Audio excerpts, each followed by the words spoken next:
Welcome ulit mga kalikot sa ating channel. For this episode, ayusin natin yung ating Bose speaker. Yan. So ang problema nito guys, sira na yung kanyang mga ribbon. Dalawa siya. So dumating na yung order natin. Ayan. So same lang yan. So sa unang order natin, nagkamali tayo guys. Ito kasi itong klaseng ribbon 1.mm. So yung unang mga na-order natin is 0.5mm. So nagkamali tayo. So ito na yan. Okay na to. Tapos itong 24 pin. Yan.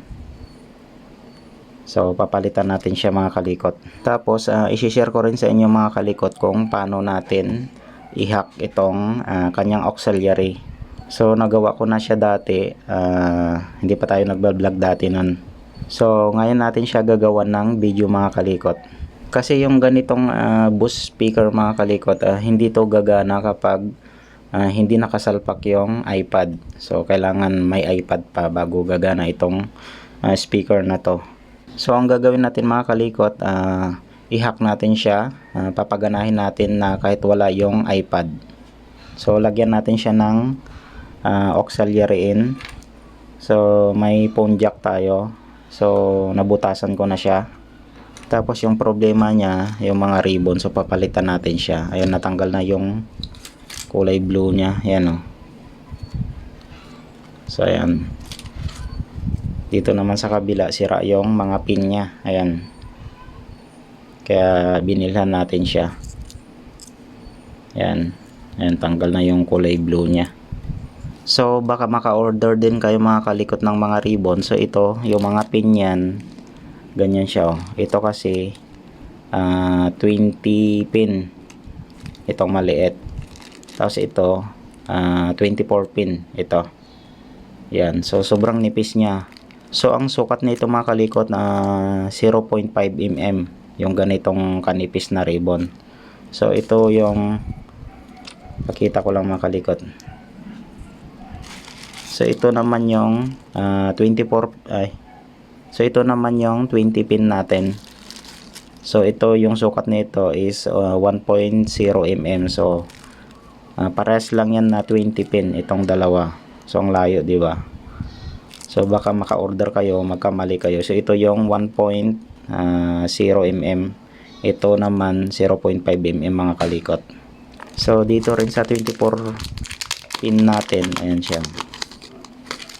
Laki ng diferensya ng kanya. So nagkamali tayo. Baka magaya kayo rin sa pinag-order ko. Ayan. So ito 24 pin siya, 24 pin din tong malaki. Ayan. Ito yung 1.0mm, ito yung 0.5mm. Yan.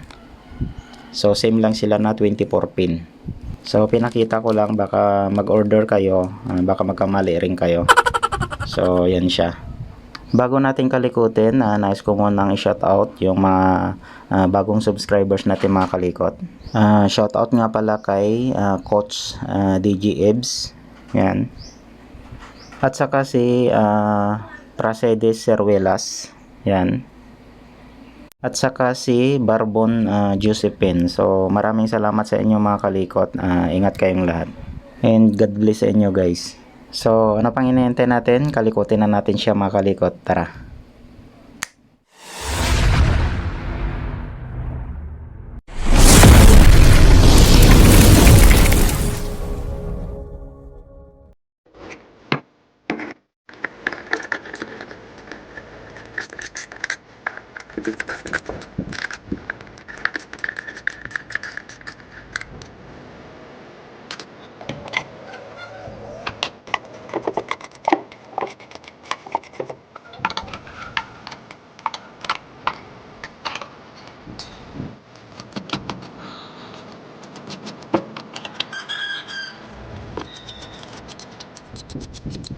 Buksan muna natin yung amplifier niya mga kalikot.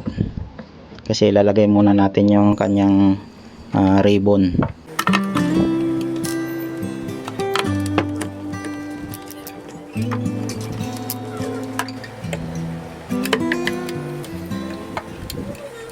yung lalagyan natin ng ribbon mga kalikot. Dati kasi ito yung nakalagay dyan. Ayan, 20 pin siya. Ang nangyari kasi dito mga kalikot na natuluan siya ng tubig. Kaya kinalawang dito sa kanyang ribbon. Nakatapat naman siya dito. Dito siya banda nagkalawang. Kaya ayaw nang tumunog. So, in-orderan natin siya ng bagong ribbon mga kalikot. So, ito na yung ilalagay natin.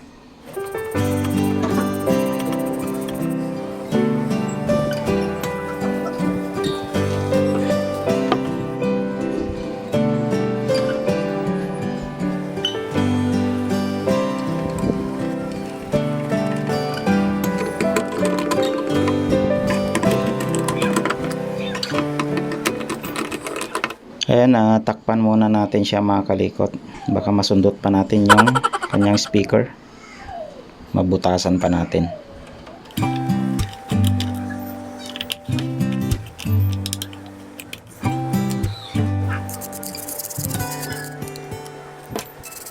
So ito guys yung controller ng ating Bose na speaker. So ito yung volume niya. Ayan. So dito guys, dito tayo magtatap ng ating wire. So kung mapapansin nyo mga kalikot, yung red at saka yung white.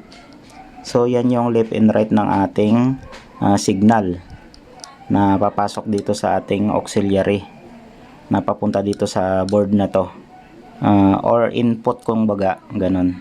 Tapos yung ground natin mga kalikot, ayan, yung kulay itim. Pero sa baba ko siya nilagay. Ang pagbilang ng pin nito mga kalikot, ayan, magsisimula tayo dito sa kaliwa. Ayan. Ang connection nitong input auxiliary natin, pin number 13 at saka 14. So bilangin lang natin, magsisimula tayo dito. Ayan, papunta dyan. So itong white natin mga kalikot, number 13 pin yan. Tapos yung red natin, number 14. So itong 13, 14 natin na wire, itong white at saka yung red, ito yung left and right ng ating auxiliary in mga kalikot. Yung black ko kasi, ayan, nasa likod ito. So nakalagay yan sa number 24, yung pinakadulo ito. So ang ginawa ko kasi guys, nilagay ko siya sa likod. Masyado na kasing makapal kapag dito ko nilagay yung wire na ground niya. So nakakonek itong ground niya dito sa number 24 na pin. Yan, dito. Ayan o, may hinang siya. Pero doon yan sa likod mga kalikot nakakonek. Kasi hindi ko kasi malagay ito. Yan, bubukol siya. Kaya doon ko sa likod ko nilagay yung ground ng ating auxiliary in. Tapos dito guys, ayan o, kung may makikita kayo, iba yung kulay niya. So may hinang yan ito. Ang number niyan mga kalikot, number 19 at saka 20. Ito. So yan naman, dyan natin i-connect guys yung 2 ohms na resistor. So pag dikitin natin yung 19 at saka 20 na nakadrop yung 2 ohms na resistor natin. So katulad dito sa picture na to.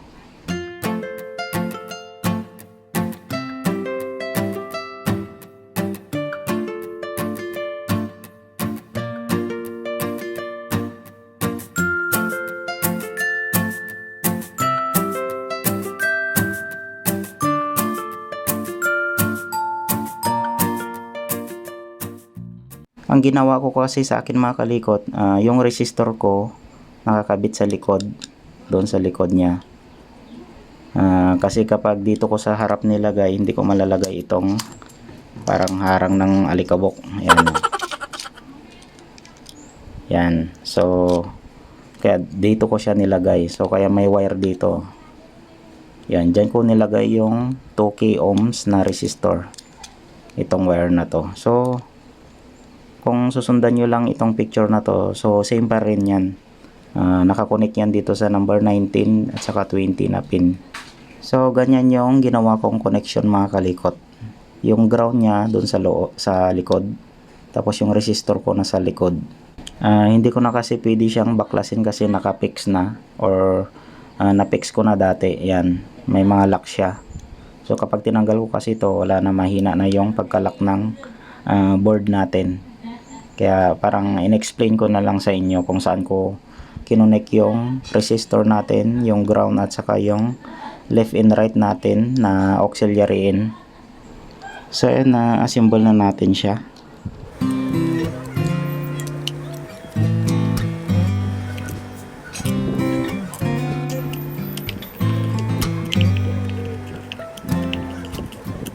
So ayan, na nakalimutan ko pala nilagay itong ribbon niya. So lagay ko muna siya mga kalikot bago i-assemble dito sa kanyang casing.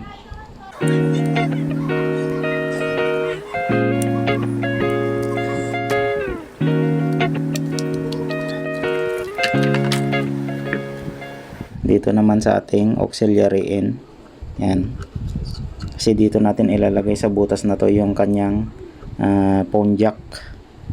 So phone jack yung gagamitin natin mga kalikot.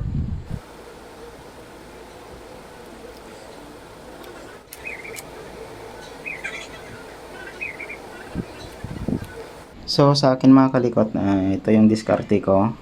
Dito siya nakabin sa baba, yung mahabang ribbon natin. So ito sa ibabaw siya magbe-bend. So katulad ng ganito mga kalikot, oh. Pag tinakpan natin mamaya, bahala na siya mag-bend ng ribbon niya. Yan.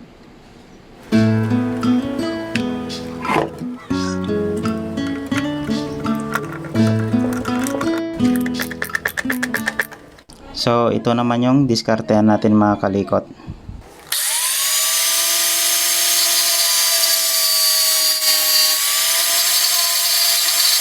So check ko muna mga kalikot kung saan yung left and right niya dito sa phone jack natin at kung saan yung ground. So itong gitna pala yung ground niya. Yan.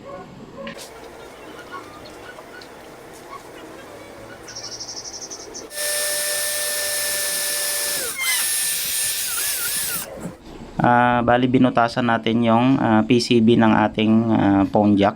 Yan. Para kung sakaling i-screw natin, so pwede natin lagyan ng screw. So inabangan ko lang siya mga kalikot. Tapos maitiban na lang natin to mga kalikot. Yan, pag ganyan siya. Tapos lagyan ko na lang ng screw dito kung sakaling matanggal or matatanggal. Yan, pag ganyan. Matibay na rin siguro to kahit wala ng screw, pero nilagyan ko lang siya para abang. Para kung sakaling matatanggal siya, maglagay na lang ako ng screw. Yan, papunta dyan. So nilagyan ko lang siya ng maitiban. Yan, matibay na siguro yan mga kalikot.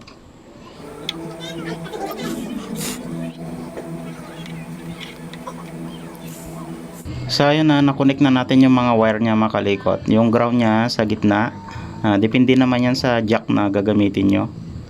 Tapos yung left and right niya, kahit magbaliktaran yan, okay lang naman yan.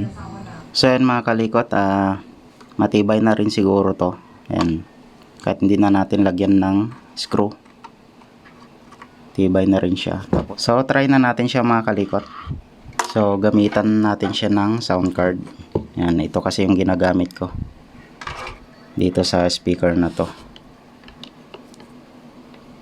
So dito na natin siya ipa-plug yung kanyang auxiliary in. Yan. Ayan, matibay na pala kahit hindi na natin lagyan ng screw. So power na natin siya.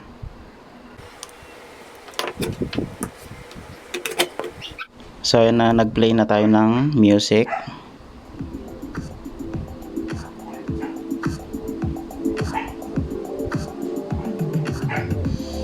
So volume natin.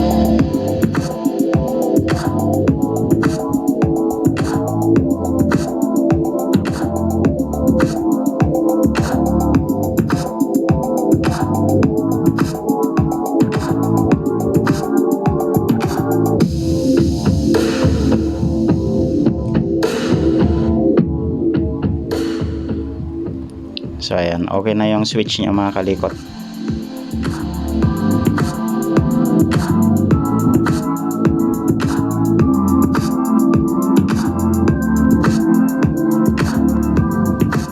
Ang ganda ng tunog mga kalikot oh.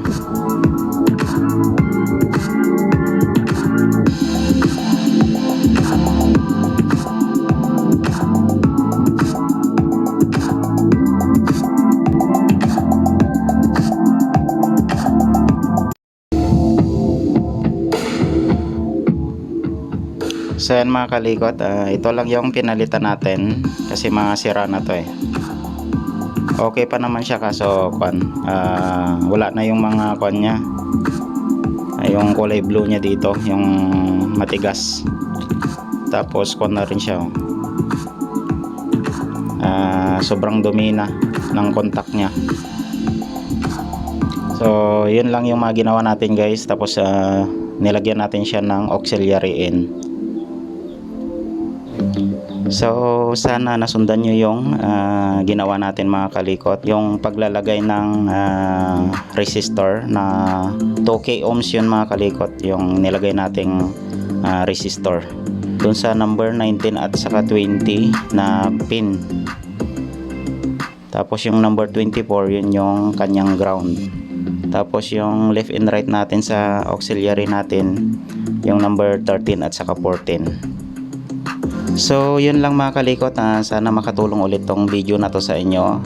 Sana masundan nyo yung wiring or diagram ng ating auxiliary in. So kita-kita na lang tayo ulit guys sa next video natin.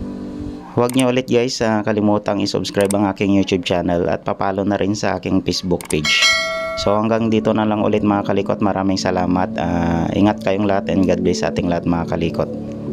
Bye bye.